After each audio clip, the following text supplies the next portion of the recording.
In today's video, my friend, me and you, yes, you and I, will be looking at the brand new Flex 12-inch miter saw. This just hit the market, links in the description below. Everything you need to know about the saw, you will know by the end of this video. A bunch of things that I do love about the saw, a couple things that I don't. But just talking price-wise, wait until you see some of the things they were able to add to this saw that the competitors just weren't able to. We'll also talk about what comes in the kit or the price if you buy the saw only, and we're also going to look at one of the awesome features that this saw has. Not only can you run this off of pure battery power, you're going to be able to run this off of their new AC power brick, so you can plug this thing in. You don't even have to be on the Flex platform to use this saw. We'll also touch on some of the concerns I think a few of you might have about using an AC adapter on this saw, but I think you'll think by the end of this video, this saw is pretty real nice like. So first, let's talk about what you're going to end up getting when you get this saw. You're going to get the dust collection here. You're going to get the clamp. You'll also end up getting a 60-tooth thin kerf blade. And I did want to let you know that everything was completely square coming straight out of the box. But of course, you want to definitely check yours to make sure that it's all set up before you start slicing it into dice. So let's just start going over the saw. The one thing that I noticed right off the bat that I did not like about this saw is that the guard doesn't have an automatic stop up on top. Not all of them do, but it would have been cool to see this, that I could set this up like so and then just go ahead and change that blade without this getting in the way. However, what they did do that was real nice like is add this little spindle stop right here. So basically I just push that down and this will lock into place. So now I don't have to worry about hitting a button when I'm changing my blade out. And once I do have my blade all changed and ready to go, I just come over here, flip that up, and now the blade will spin freely again. I thought that was real nice like. All right, so I got some woodage here, and what I'm gonna do is I'm just gonna slice and dice, and then we'll go through all of the stuff as I'm doing it. I'll show you the adjustments, and I'll show you the difference between the battery power and the plug-in power. Now, what's cool about this as well, before I cut, if I wanted to extend these out, check this out, go like this, there's a little clip right here. These things are actually built very well, these clips, pretty heavy duty, and then you just simply slide that out, lock it up again. And of course, you have another one right here. Let's take this, flip it, pull this out, lock it. But because this piece of woodage is smaller, I don't really need that. I can adjust as I want. I can lock it in smaller, larger, longer, whatever you want to call it. But we'll just bring these in for now. Now for the battery that I'm going to be using, this is the stacked lithium. This is going to be the 10AH, so a larger one. So this will simply go up on the back like so. Now, of course, the switch is going to be just like pretty much every other one out here. You're going to have that little safety over here. Just pull in. And just an FYI, if this thing does not start, there's a safety right here. So if I have that switch down, you can see it'll start blinking, letting you know that your spindle's locked. So just flip that back up. So I did want to see if you can tell the difference on something. I'm going to pull that trigger. And now I'm going to pull it again. So what exactly was the difference there? Well, the first one I used the battery. The second one, basically why I would not worry about this thing being plugged into the wall like some other brands when they had issues. So what's great about this is that you don't actually have to be in the Flex platform to use this. You can just go out and get the adapter, which is sold separately, and run this saw, which is real nice. Now, I do want to point one other thing out about this power bank. This is the exact same one that will work with their new table saw from Flex. However, it will not work with their other cordless tools, such as the rear handle saw. It just won't fit on the inside. And even though this will fit on the drill, it won't work. I don't know why you would want that anyway. All right, so let's start the slicing and dicing. I'm gonna grab this dust collector bag and I'm gonna put it, actually, you know what? I'm gonna hook up my back. Again, you get this other attachment right here. I'm just gonna throw that down in like so. Move this out of the way. This is the clamp. Again, not a big fan of this either. I'll explain why here in a bit, but I can just throw it down in like so. Move that out of the way. Go ahead and open this up a bit. Slide that out. Yeah, all right there. All right, we got the vac on. We're gonna pull the dust this up from our woodage.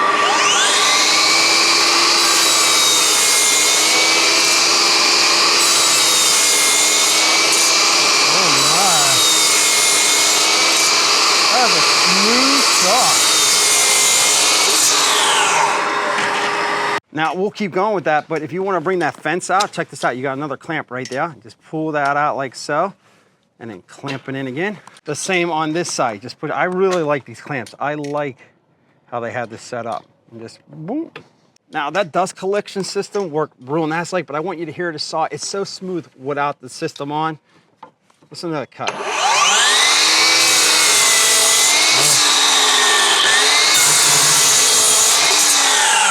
Ugh.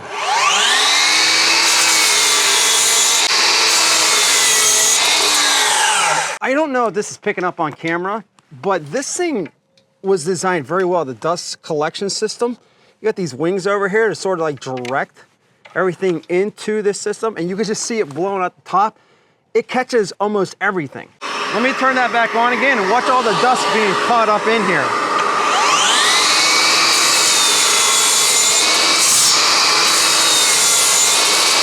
It does a fantastic job. Number one, it is crazy to me with how much dust this thing actually pulls in with the vac setting, and even the bag I think would do a really good job. The other thing is this thing is super freaking smooth. Now just to show you real quick, we do have an adjustable shoe down here, so if I want to make this flush to the table so this thing doesn't rock, but you can also make your miters using this. Come over here, push this button down and then turn, or if you want to lock it, you just automatic stop, push down on that, that's it. Now it ain't going nowhere. And of course, you do have the positive stops on all of your most popular cut angles. So just let go of that button.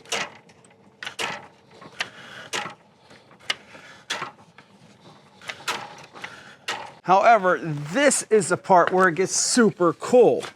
We all remember the miter saws that had the big knobs on the back. You had the crank and you had to go behind and move the saw. You don't have to do that with this at all. So this is the lever right here that you're gonna pull out, and if you wanna lock it back down, you simply do that. It's big, it's beefy, and what's nice about it is easy to get to, easy to use. When this is up, check it out. All I have to do is go, and that'll bring me all the way down. And if I wanted to go the other way, just pull up on it again, it'll unlock and it'll allow me to go the other way. This is the easiest I've ever seen a miter saw doing a bevel.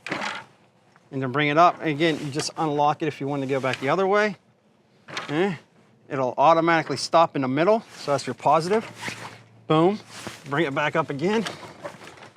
Look at that, that is freaking awesome. But I do want to point out, yes, this does run on a rail system. This is your locking mechanism, just like everyone else, and it's not going to go anywhere. Some people wish they would have put the arm on there instead of the rails, but this doesn't really bother me because I don't cut my stuff real close to a wall. So this is going to be up to you whether or not this is going to be a big issue, but like every other pro saw out on the market uses a rail, except for maybe a couple, and if you like their design, go with that, but this is fine for me. The depth adjustment, crazy easy to use. So this is your arm here, just bring it up like so, and then you can adjust this down like that, and then it'll automatically set the depth, and then you can bring it back down like that. Top of the saw, super easy to use. Again, this is your safety. Push that over, bring it in. Everybody's gonna have one of these. And then this is your light. So you can see there's a bright LED light right up on top, right here. Some people asked and said they wish there was a laser on here. I could care less if there's ever a laser on another saw I own. They go out of whack, they're not that accurate. You can't get any more accurate than a shadow line with a bright LED light, so that all the way. Real quick, let's do a bevel cut real quick. And let's do an angle cut.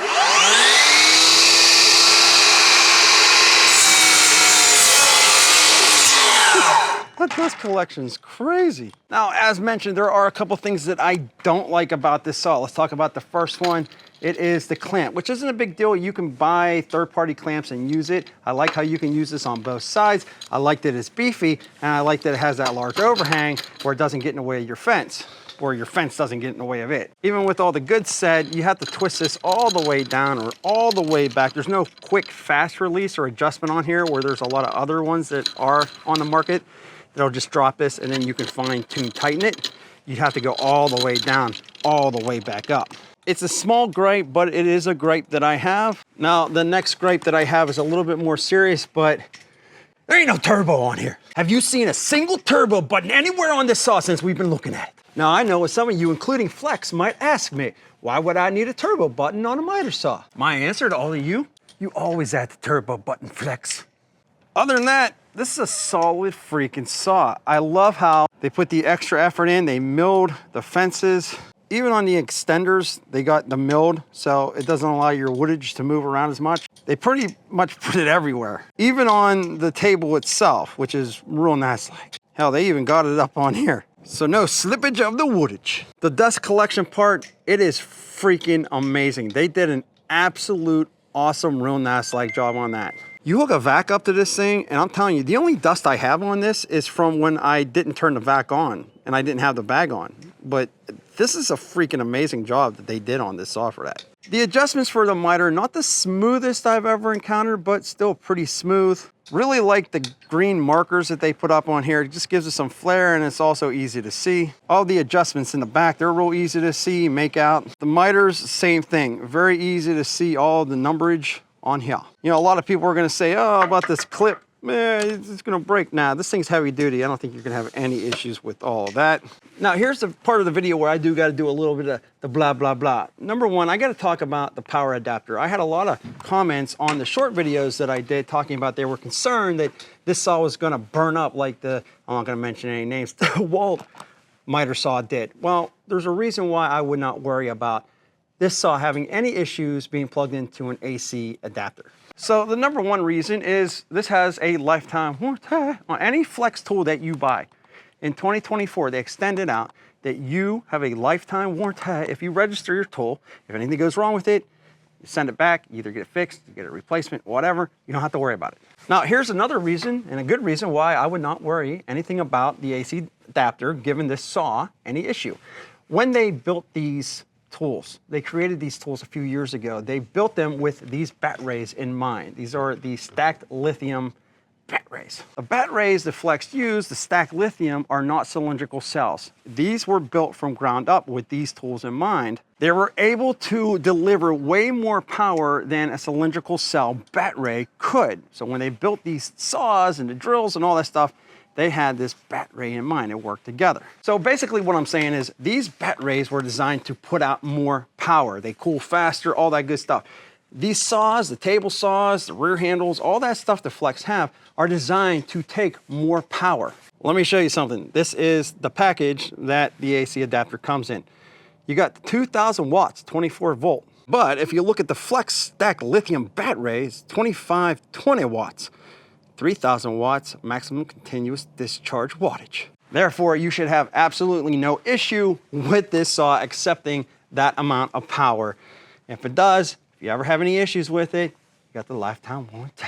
Oh, by the way, have I mentioned to you that they got a carrying handle right here? So there you go. This is the new Flex 12-inch battery powered or plug-in miter saw. And I'll tell you what, this thing is really real nice. Like, I can't believe how smooth this thing is while it's cutting. Not only with the bat ray in there, but when you plug this thing into the wall, it's still just as smooth. I'll leave a link in the description below for you to check out this miter saw. Of course, I want to know what you think. Leave me a comment in that sweet comment section below, and we'll also be back with more videos soon.